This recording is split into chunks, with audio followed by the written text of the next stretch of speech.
right. Bonjour, Miigwech. Bengi etago nilita Anishinaabe. Ida shingago jitunji Anishinaabe moyan. Francois Medion Gitigaan. Bakwejiganuke Ojibwe Gitigaan. Onigamin singing Dunjabanungum. Hi everybody. Try to introduce myself when I broken Ojibwe. I'm trying to practice it as much as I can. I'm gonna try to introduce you to my way of gardening, and which include keeping all the weeds that I can into the garden.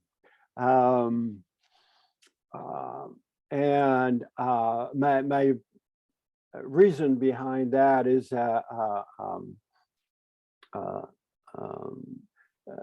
create as much diversity as I can into the garden. I have been convinced over time that diversity is the key at all levels, and including into the garden, even into small space. And I base that understanding of that knowledge on what I have learned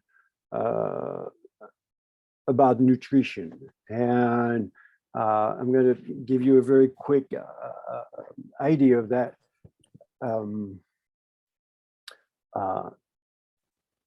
When scientists look at the nutrition of traditional populations, hunter-gatherers, and compare our nutrition, we have over time lost the diversity of our microbiome. And I believe that by having a very diverse diet, then we can diversify our microbiome, you know, our nutrition. So pretty much everything that volunteers in the garden, I let it be. And here there's a tobacco plant that just popped up in the compost, and that's actually was the nicest tobacco plant that is. So I let it be into, you know, the compost like that. Now this is kind of how my garden looked in general. So you have some lettuce, but all around it, there is all kind of other plants that I cherish. Now, it's not all like that, but a lot of it is like that. So here, I'd like to ask my students, you know, try to identify, you know, as many plants as they can on the spot here. And so anyway, you have some lettuce. That's at the beginning, relatively early in the spring, so things had not been either planted or popped up yet. But here you have purslane, you have lettuce, you have oxide daisies. You have. Do you see the arrow when I move the arrow on the screen? All right. So you have Johnny Jump Up. You have lamb squatters. This is auroch, the red one. That's strawberry spinach. That's oxide daisies, and all of that. Every single one of them is edible. So we're going to move very quickly, and I'm going to show you all those plants. This is just a pot, and I'm not sure what's in there. But again, you know, that's something I would ask my students, you know, try to identify as many plants as you can in one look. That's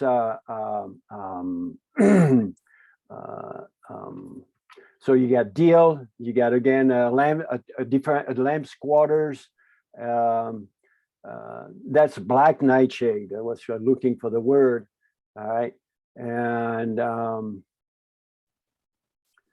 so again, that's a garden midsummer, and you can see how kind of a messy it is. Fixing a new row here, but here you have Sochon in the back. I will come back to that plant. You have milkweed here and a lot of herb. All right, so that's, I still do rows. The garden is not just a total wilderness, you know. So I follow rows. There are alleys. Now in the middle of the summer, this is the garden very early in the spring before everything come up. All the back here, right there, those are old perennials, and it's the pictures I just, this back portion there, that's the plants already there. This is the exact same portion right there. Just a couple months later. Now, I told you about the milkweed earlier, right there. Now, this is a wild plant, so it's not just a weed that I keep. So I do plant tomatoes, carrots, cucumbers, I mean, everything that everyone else plants in the garden. But I try to introduce in my garden, if I have the space, wild plants, and beside the weeds that I keep. And that's a Sochand, which is a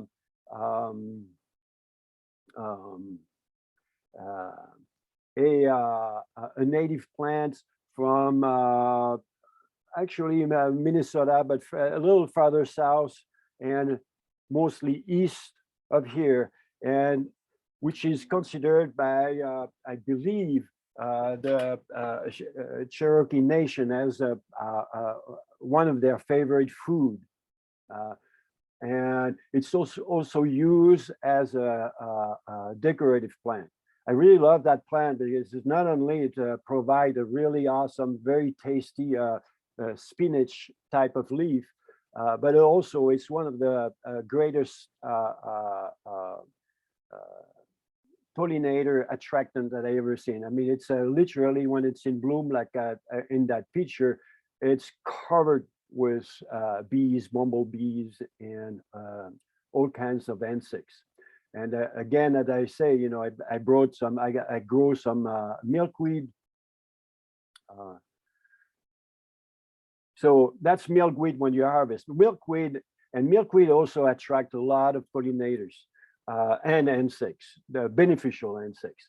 But milkweed is one of the greatest vegetables there is, and I can't figure out why it's not cultivated more, and it's not, you don't find it on farmers market. You harvest the shoots very early in the spring. They some people say it tastes like asparagus, but that's slightly different. But it's as good as asparagus when you harvest them at that stage when they just come out of the ground. You can also eat the flowers on at the green stage, at the bud stage, like spinach, like broccoli. You steam them, or you can eat the flowers like in fritters. And finally, the pod, when the pod is very young, can be eaten. I wouldn't say exactly like peas, but it's very sweet. It's really good. It's not comparable to peas, but you can eat that pod or the inside of the pod. So it's a plant that provide, you know, it's not like a carrot or potatoes where you get one thing. There you get 4 different parts of that plant that are edible and are absolutely succulent. All right, there's an interesting plant here. So this is 2 plants. You see here is a, with the flower here. That's a Queen Anne lace. It's wild carrots, basically. And you will find that in your garden and everywhere. Again, it's a weed, but next to it, this is something that people will always warn you, don't touch it, don't eat it, because you can't confuse it with poison hemlock, which is the plant right next to it right there. I don't think they're as comparable at all. I'm not sure how can anyone even confuse that. They don't even grow in the same environment. Poison hemlock really likes wetland and things like that. But anyway, still, the point there is you need to know your plant. And then the purpose of this presentation is I would like, if I would like to encourage you and to learn all the weeds, all the plants that you have in your garden, know all the community that live in your gardens. And once you know it, then you can appreciate it, enjoy it, use it. So this is one of the weed. It's a very I would say pernicious weed. It's very tiny. The picture doesn't give you an idea. It usually doesn't get that big. It's very easy to recognize because of the arrowhead shape of the leaf. That's sorrel, and it's has a very tangy, very sour flavor. Very nice to add just some leaves in the salad. I love to get the kids. Kids love sour candy and stuff like that, and then give them a leaf to try. Now, there is another weed that I'm sure if you're a gardener, you will have seen it. That's Upland Cress. It's or also called bitter cress. And at the young stage before it flowers, when it flowers, most plants and especially weeds, when they go to flower, they turn bitter and they turn tough too, woody and things like that. But at that stage, when it's very young, it's a great addition to greens, to salads, and you can use it in a pesto in a combination with your basil or parsley and things like that. I didn't. There are other weeds here. This is not a picture from the garden. I just took it. It's one of my pictures just for to show the flower stage. That's another thing I do with my weeds. I do weed the garden. I mean, you couldn't go anywhere in the garden if I didn't take some out, right? But I keep the one that I like, and that's where it's important to recognize your weeds. You want to weed when they are very young, when they are small, because that's when it's easier to weed. But you have to be able to recognize those plants when they are at very small. But also, to keep the weeds coming back. Certain plant, I keep them. I will, like for the Upland Cress, this one, I will keep one to turn to seeds. So I always have from one year to another. They reseed themselves. There is something here, just right here. I'm sure some of you will recognize that. It's a plantain. I didn't show it. I don't really keep it. It's edible, but it's very chewy. A lot of fiber in it. It's interesting because it's a plant. I mean, that was used for medicine. If you have a kind of a burn or a scratch or anything like that, I've heard that people chew it and then use the poultice to put on the cut. Right? I read in the book something very interesting. These plants are like dandelions, are from European origin. Actually, dandelion is further back to Asia or Mongolia or something like that of origin. But they came with the colonizers, the settlers, right? The plantain and dandelions. There is actually native dandelions, but not the yellow one. But this one, the plantain, some people used to create white man feet, because they say that everywhere white people would walk, this would grow behind that. It would just show up, behind them. Anyway, just kind of a little anecdote and a story. On the right lower corner, that's tansy. That's a very invasive. I don't keep that in the garden at all.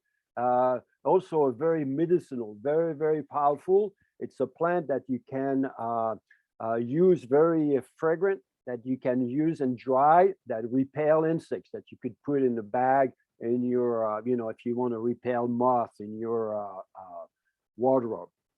All right, so that here are two of my all-time favorite plants. You remember of the slides a little way before, there was a very large purple plant, and this is one, and this is, I show those because this is when they just come out of the ground. This is how it looks, this is the, what is that?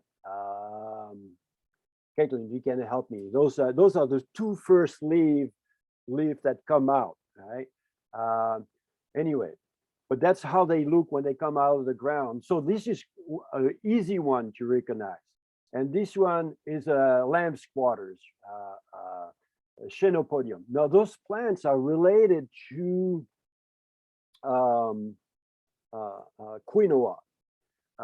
They are very tasty. They are excellent as a pot herb, green, as a salad when they are young.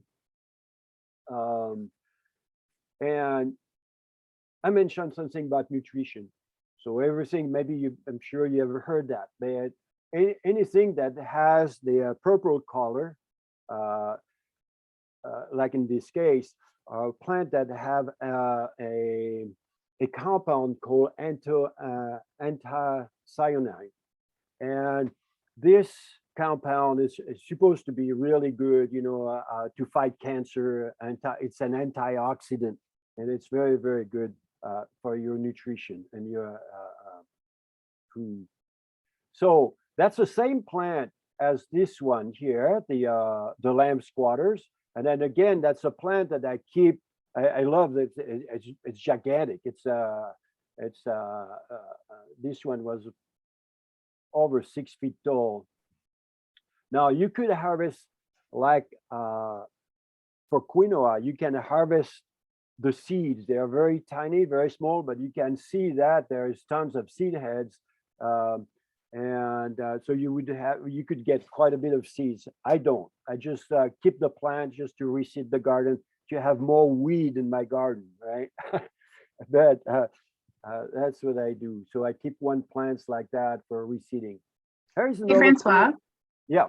Sorry to interrupt, but quick question Yeah. before we get too far away. Yeah. The plant that was on the left, Yeah. not the lamb's quarters, but the plant on Yeah. the left that was purple. Which one is that?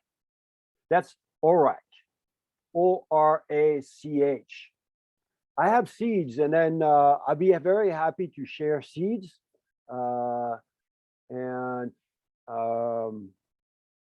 Yeah, that's answer your question. Yeah. Yes, that was from okay, someone yeah. in the audience. Thank you. So Orach, yeah, or Orach, Orach, O-R-A-C-H. Now, this plant, again, it's very closely related to quinoa, lamb squatter, and Orach. It's all in the same family. This one is native from here, and not sure where exactly. I've seen some wild plants down in Wisconsin by Pigeon Lake, but I'm not even 100% sure that someone didn't bring the seed there. Those are the seeds head. The beauty of this plant is not very big. It's quite small, and you can eat it as a pot herb, like you see on the right. But I mean, that's not what I grow it. I love the color. It stains your finger when you pick it. They get very soft. It has the most amazing thing about this plant is that the berries, if you want to call them that, taste like beets or beet juice, because they're very, very juicy, and I really absolutely love it. Now, In the same picture, you have the Johnny Jump Up, and then again, I have Johnny Jump Up all over the place, just for the flowers. The flowers are edible, and I always thought, you know, a salad with some Johnny Jump Up is just gorgeous. But if you have a birthday, then you can throw some flowers on the cake and all of that. It's always super cool. On the right there, we'll talk about it. Underneath the strawberry spinach, there is purslane there, which is one of my all-time favorite. All right, here's another all-time favorite. Those are Oxide Daisies. Now, the Oxide Daisies is interesting. It's a biennial. So in the garden, most vegetables, they grow vegetables are annual. You plant your carrots, it's an annual. Potatoes, tomatoes, all the plants, all the vegetables in the garden are annual, are treated as an annual, right? Because of, you know, our short seasons anyway. Or you have perennials. If you have fruit trees, if you have shrubs, those will come back every year. Those are perennial. But there is a third category of plants, and those are biennial. They need 2 years to do something, right? So, and again, they look very different from the first year to the second year. This is the first year of the Oxide Daisy. It's called a rosette. It's a rosette stage because they make a little rosette form. And then the second year, they kind of shoot up and make flowers.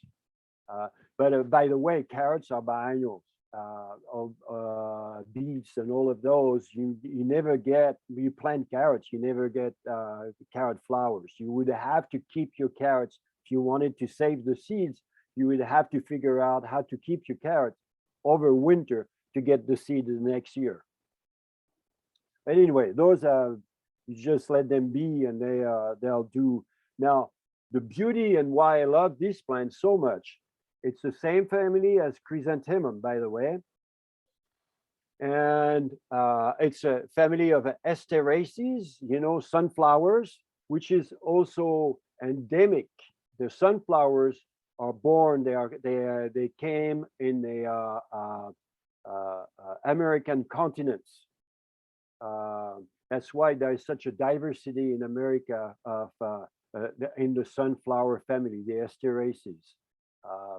Anyway, I think that's not originally from America anyway, but this has the first year like that, you pick the leaves and they have a very fruity, very pretty intense flavor, very, very fruity, very flowery. And it's awesome. Again, in the pesto or in the salad, you know, it's just you put just few of those, pinch the leaves, and throw that into a mixed green salad, and it's just extraordinary. Now, the other thing, and I love to do that with the kids, here, right before they flower, they make those buds that are very, very pretty. And you can make capers with that. You pickle them and use them as a capers, you know, making a dish with a cream sauce, like, you know, you grill some chicken and you make a little butter sauce or cream sauce and throw those capers in there, or with some grilled fish, it's very, very nice. So that's the Oxide Daisy. All right, again, and we back, that's the purslane.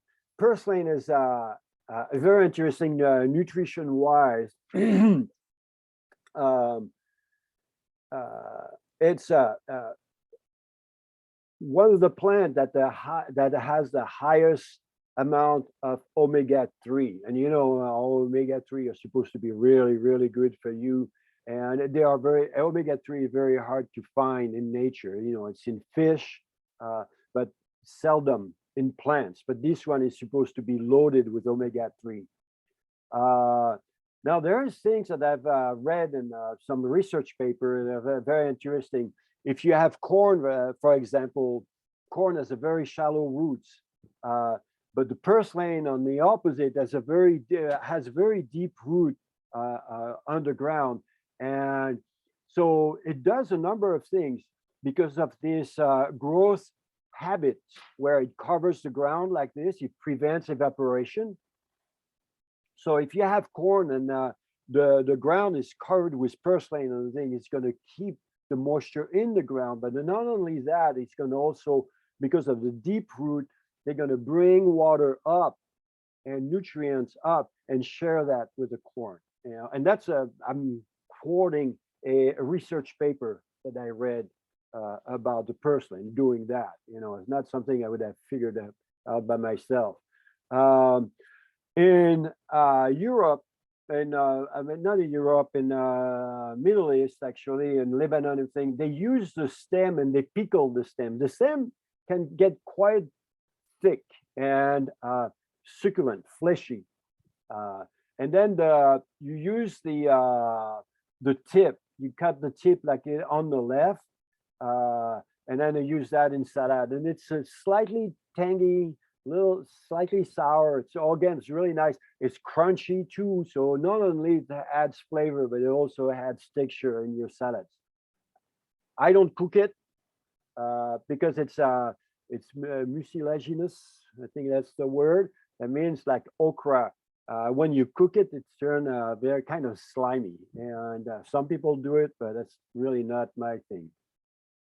All right. Oh, another very interesting one. This one is burdock, and that's not actually. It was my garden, but it was abandoned one summer, and then we came back the following summer and a spring, and that was it. I mean, it was absolutely solid burdock from one end to the other, and now the edible part for the burdock is the root. It's actually grown as a vegetable in Japan called gobo. Now, you saw earlier that I keep some plants to reseed. I keep, you know, the lamb squatters, the upland cress to reseed themselves. I keep one in the garden, one or two.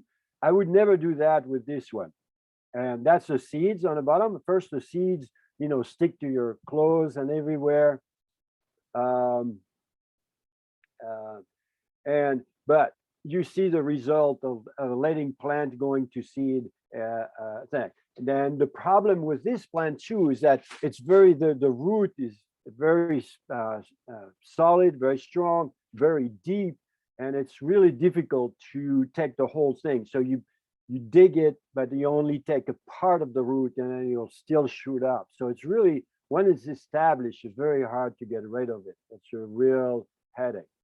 So again, the necessity to know your plant, know their habits, know, you know, how they look and all of that. Here there are two plants. I took that picture. There are two plants that almost look the same next to each other. The leaves, and it's especially at that stage when they are very short like that, the leaf from underneath and even from the top look almost identical, but they are very different from one another. This one is sunchoke or Jerusalem artichoke. Again, it's a sunflower family. It's a vegetable. It's a very nice, except that and it's sweet. It's really, really good, and it's a perennial that comes back every year. The thing with this plant, with Jerusalem artichokes, is when you have it, you can't. They say that's the plant you can't get rid of. You dig it, but there's always a piece there that will come back.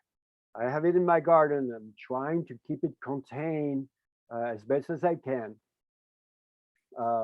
with mulch, and then just digging it. Next to it is one of my favorite white plant. It was brought, I think, from England, or from it's very common in England, and it's called campanula, or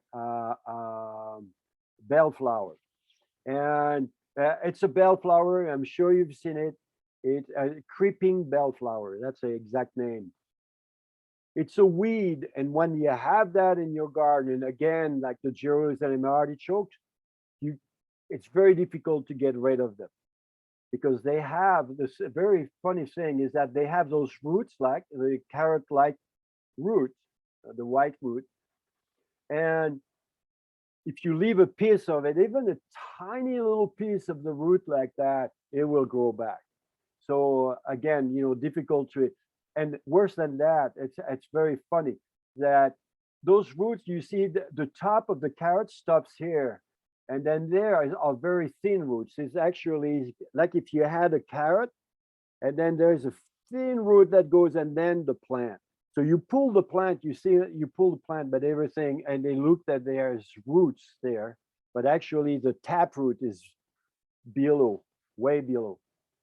Now, the thing I put that there too, just for comparison, so but it's also those roots,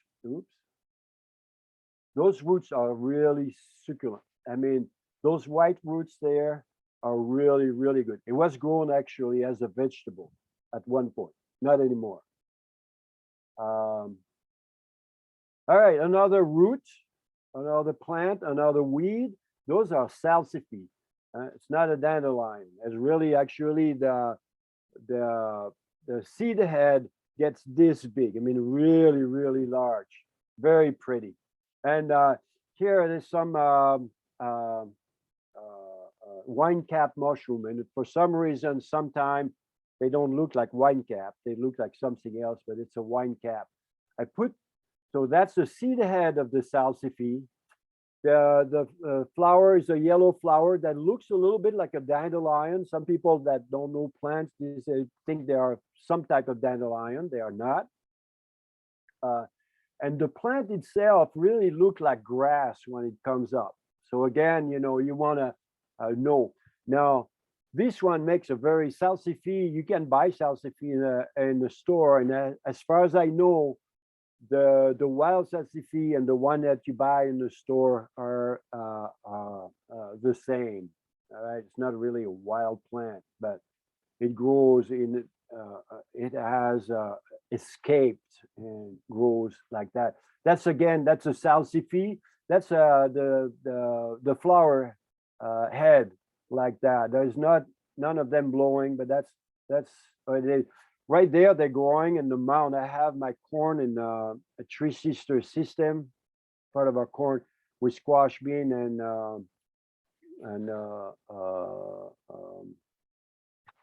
corn, right, from Three Sister mound. And that's they're growing there on the side of the mound. And because they were on the side of the mound, I've let it be. Now, another thing that's very interesting about the wild plants is that, as you see, the corn is not grown yet, and the plant is already going to seeds. Is that most of those wild plants are the first thing to come in the spring. So you get the benefit when you know what they are to eat fresh greens before anything is actually grown in your garden. So that's really a big plus. Another thing, and I'm kind of going a little bit all over the place here, but nutrition-wise, the reason wild plants are more valuable or beneficial for your nutrition than grown plant is kind of, you can explain that the same way that you can explain domestication and the difference between domesticated animals and domesticated plants. Now, animals that are domesticated, they have lost fear of humans and all kind of things like that. But you have the meat. The meat is different. You can tell the difference between pork or a cow's meat, beef, and deer or moose. And so when you domesticate an animal, you lose something. You lose the wildness or the wildness of the animal, but you lose something in this in the animal constitution. The same thing has happened with the plant. When you domesticate let's say anything, a potato or a carrot, what people went for is they wanted more bang for their buck, right? So you domesticated carrots. A wild carrot is tiny as my little fingers at the most, like the plant I just showed you, the little roots, right? And then so they went and they selected for larger roots and more sugar, the things that give more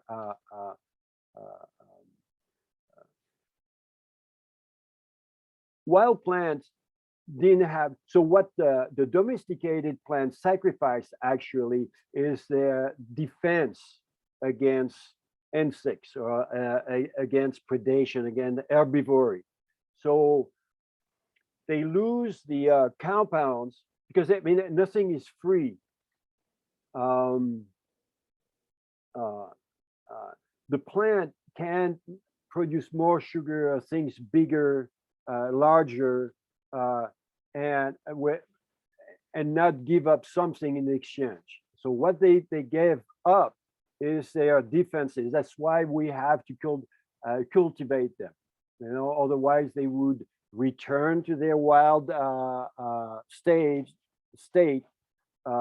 and lose all this, their size, their taste, and everything like that. You don't find wild orange carrot, and thing. You have wild carrots, but they're all tiny little things.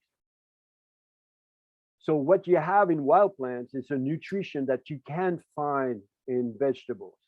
Again, I'm talking about things that you need that's not in vegetables. I hope we'll have a question and answer right afterwards. I'm not sure why not. That's a Sochon. I talked about earlier. That's a green part in the spring when it just come up. It's really awesome green.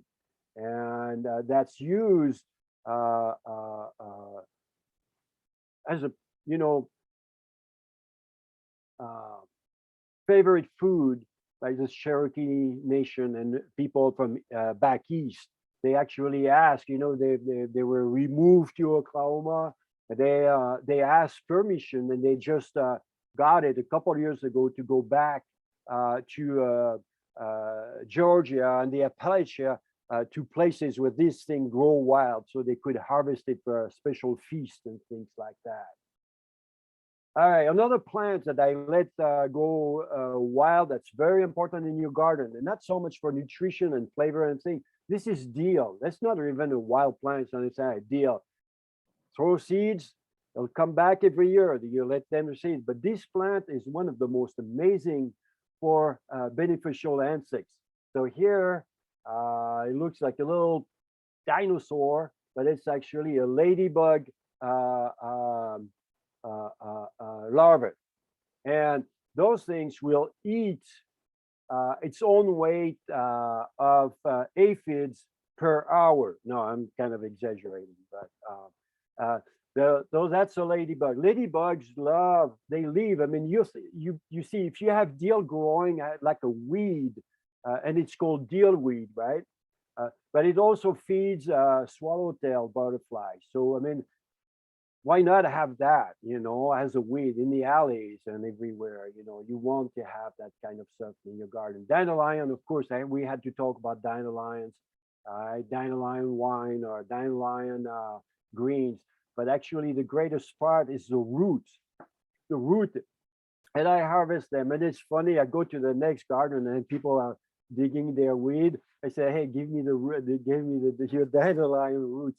The root. When you dry it, then roast it and grind it and use it like coffee.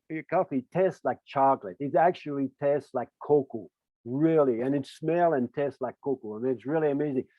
The first time I discovered that, the person that my friend had made a cake with dandelion root. And I swear, I thought she was lying to me, and said, it tastes like chocolate, it smells like chocolate, and it tastes like chocolate. She said, no, it's dandelion roots.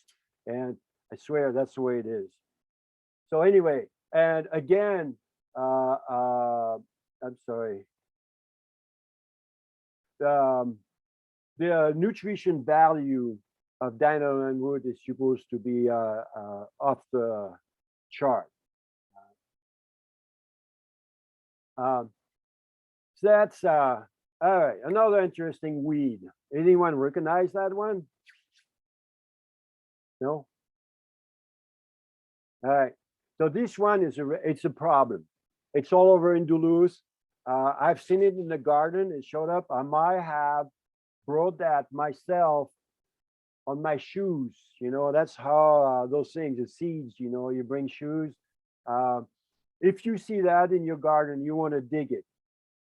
It's good. Dig it and eat it.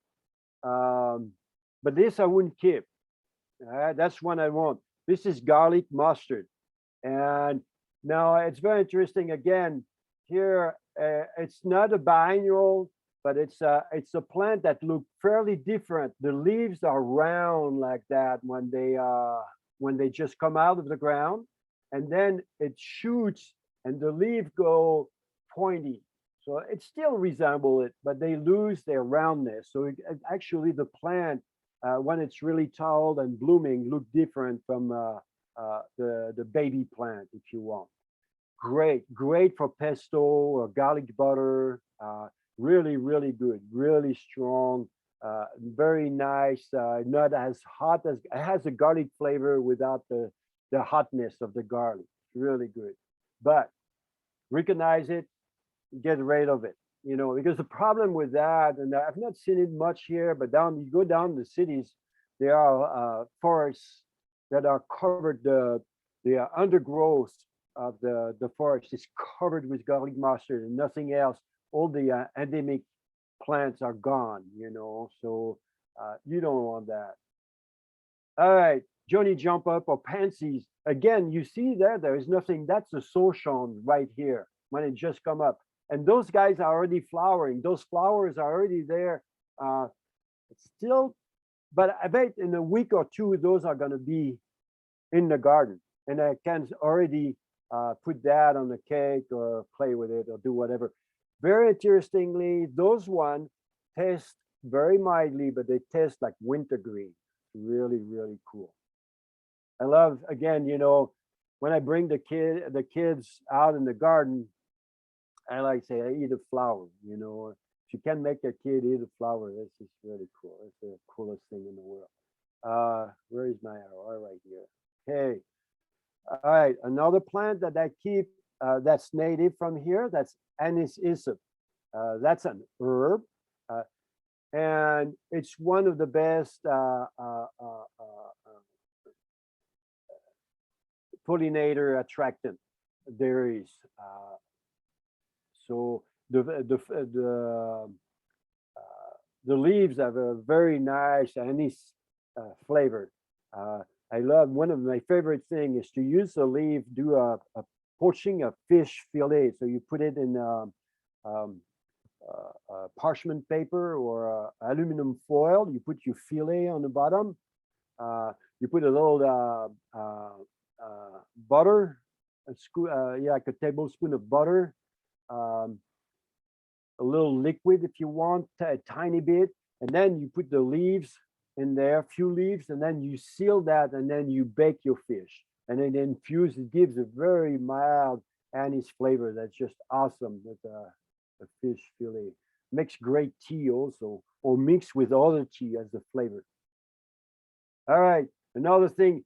So everybody has a role in garden. That's another non-native, right? But this is edible. The flower is edible. The buds are edible. The tubers are edible.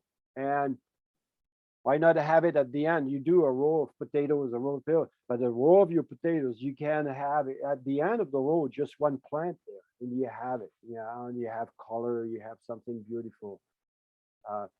So I know the title of the thing. I'm not big on specific medicine and specific medication will do. But those are plants that I like to keep in a garden. So this one is mullein. Mullein. I'm not sure exactly how you pronounce it. Also, an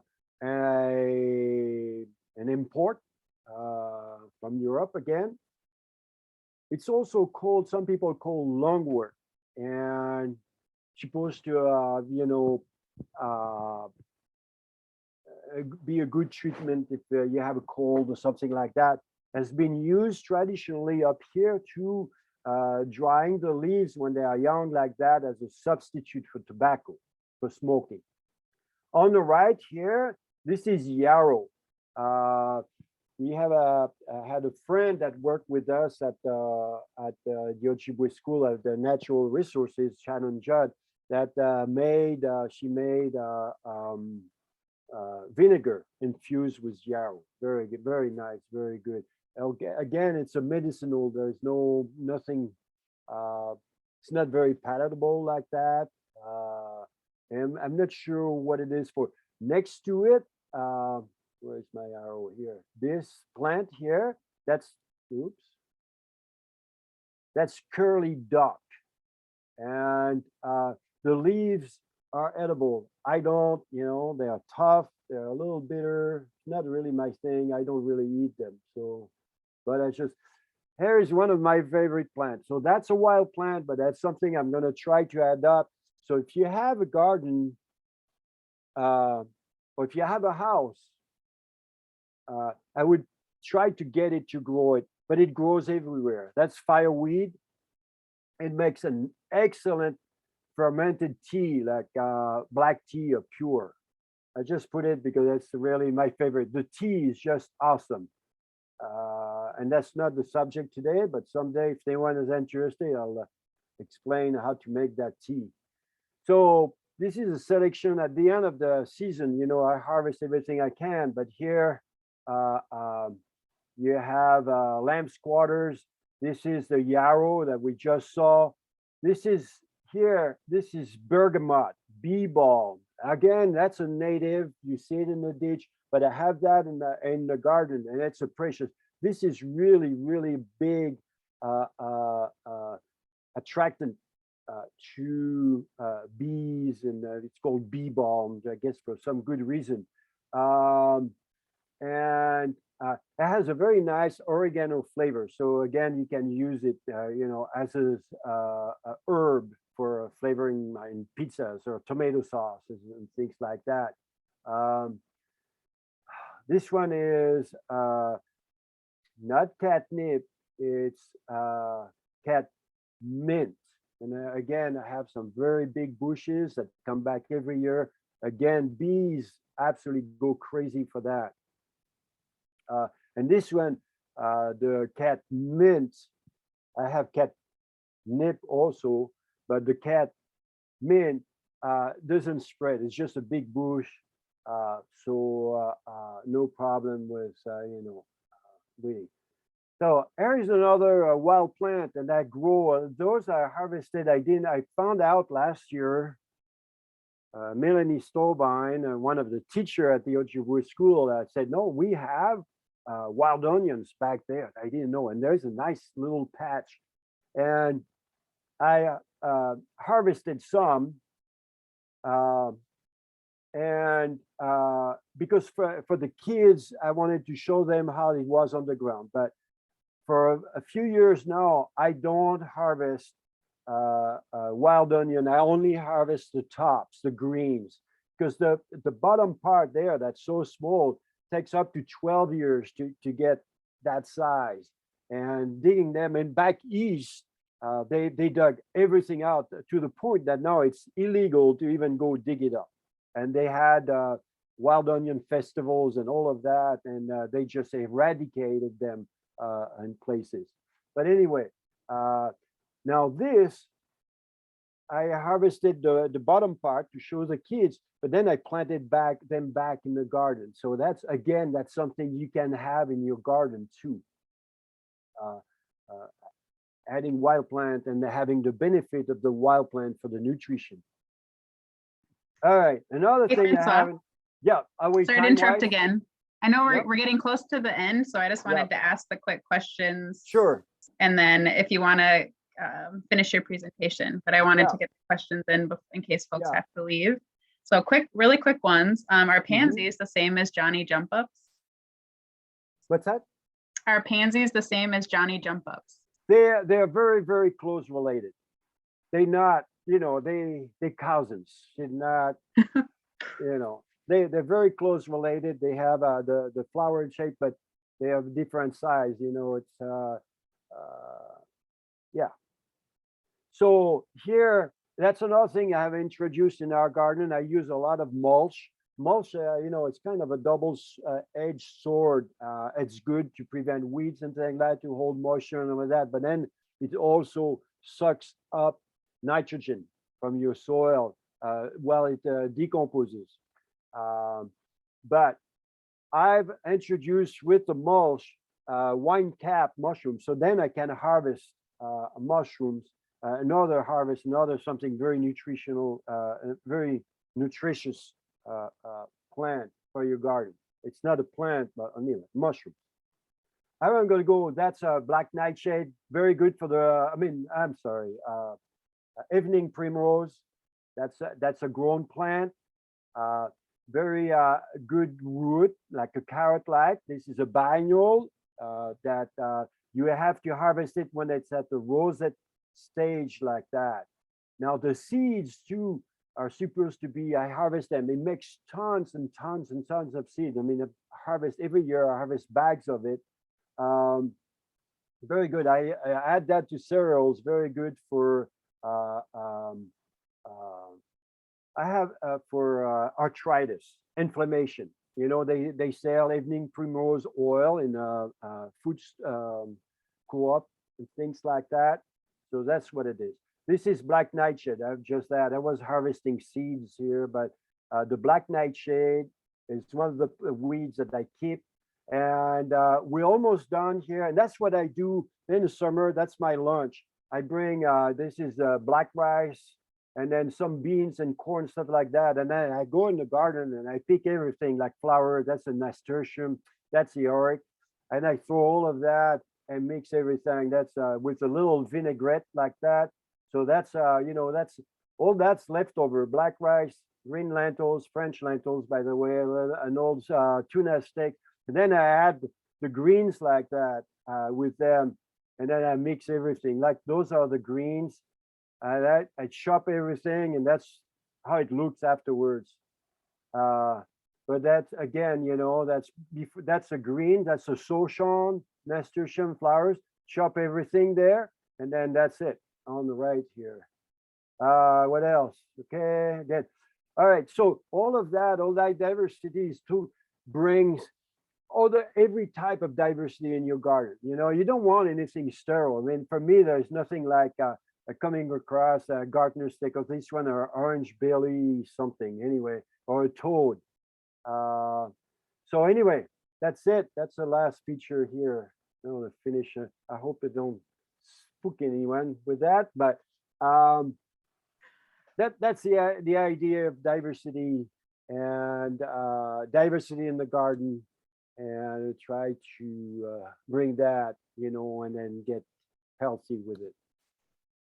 So yeah. Miigwech, Francois. Yeah. We do have a few questions, and yeah, thank you for sharing all your knowledge. And I know one of my favorite things to do is just going out to your garden and just keeping an eye on everyone and getting to know everyone out there in different parts of the year.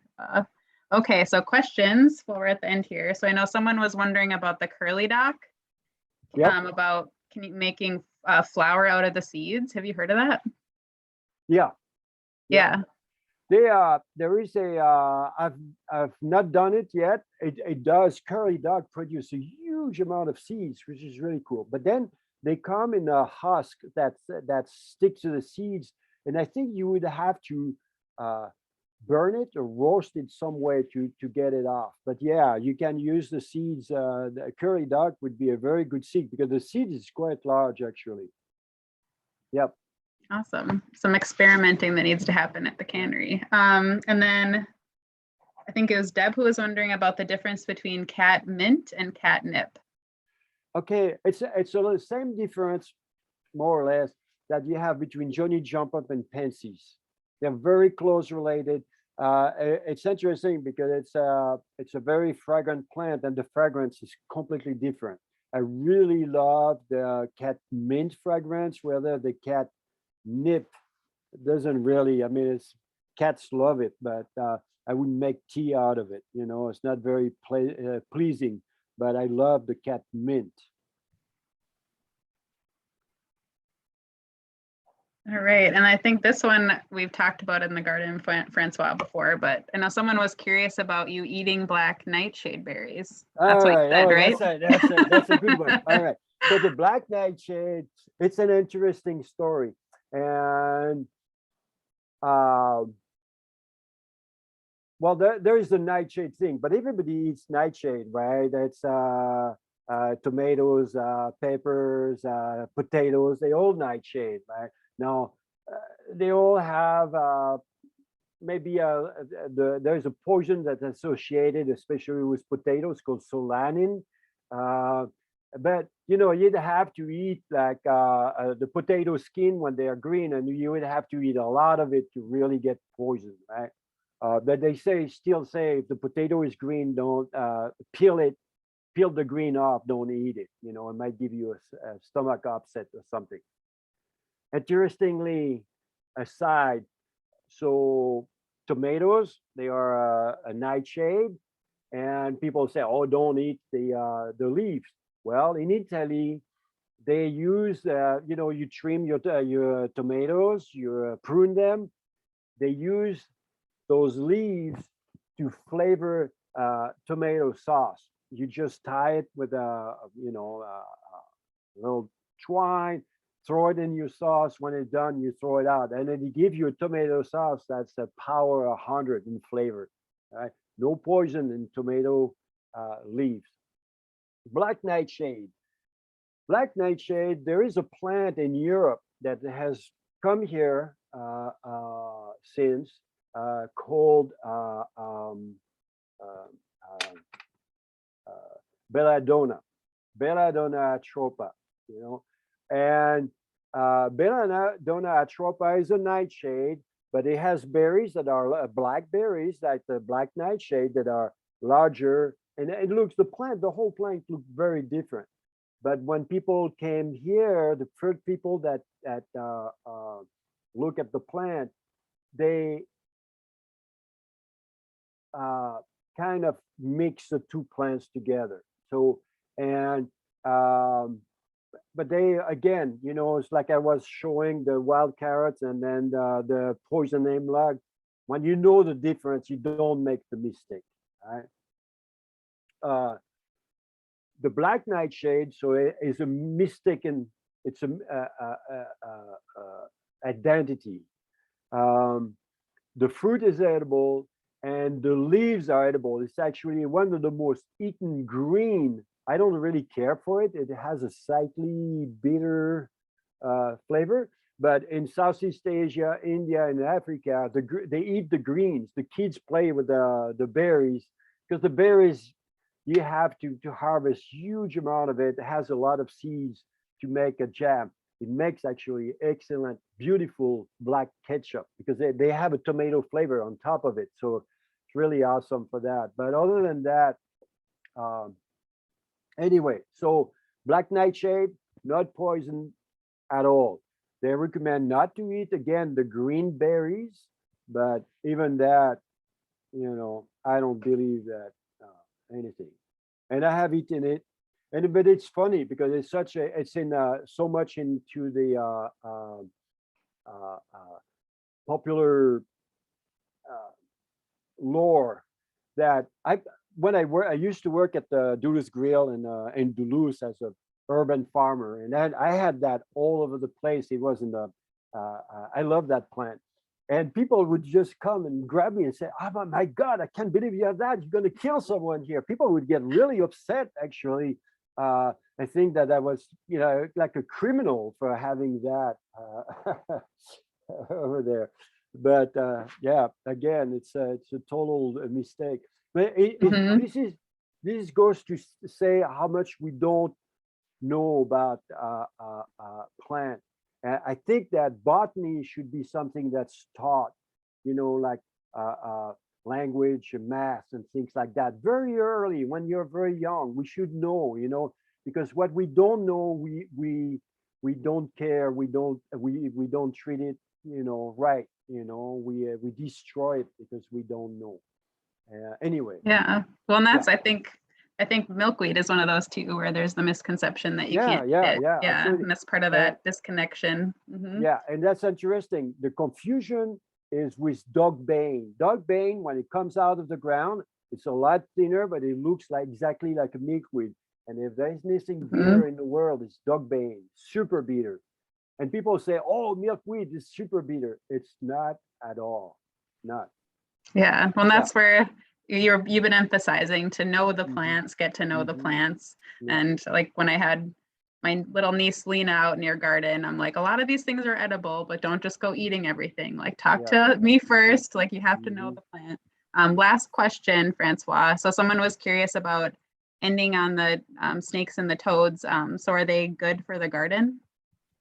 Well, yeah, the toad will eat a lot of insects and things like that, and the snakes eat the toad. So, but it's just uh, uh, I don't know exactly what they do, but I just love having them there. I want that diversity around me. Mhm. I want to see it. I want to run. I want the bird. And I got to tell you, I hate to bring that up and things like that, but we are in the stage at the point where, especially at the level of insects, where we are on the verge of a catastrophe because they're gone.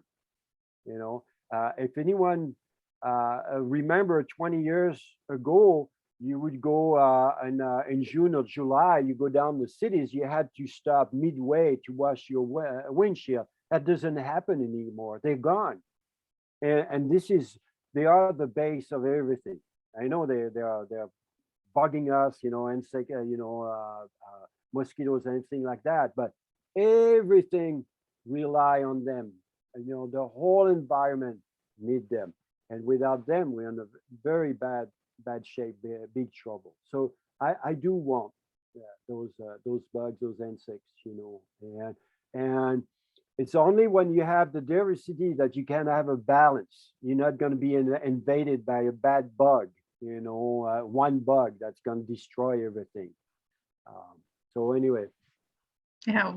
yeah. Well, Miigwech, Francois, and yeah, I just wanted to mention a couple of the comments. Mary was saying these relatives are a sign of a healthy environment, and then someone thanking you for the info on Nightshade. They have it in their backyard, and they kept pulling it out, and they appreciate you sharing the knowledge.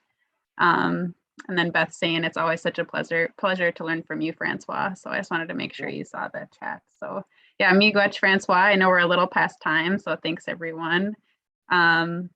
Yeah, thank you, Francois, for being willing to share. I know you're out there and you know that air, you know the garden really well, you know the woods, and you do a lot of good work with the kids, the Fond du Lac kids out there. So thanks for being willing to bring some of that to us virtually.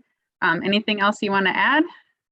No, I was just thank you very much for your kind attention, and then just for having me. I really appreciate that. I love to talk, so Well, we're glad for really, that, and really the plants are appreciate. glad for that. Yeah. Miigwech, everyone, for coming, and thanks for hanging on a couple extra minutes so we could See talk you about the all in the plants. garden. Yeah. Is that an invitation? We should all come out Yeah, and spy on absolutely. what's happening. Yep, absolutely. I do I know want. I like to just show up there, especially around lunchtime, because you'll just go, yeah, I can go grab some stuff or just go see what Francois is eating or up to, and it's good. So, well, thanks everyone, and we'll see you next week for a talk with Lucas Humblett on pests and diseases.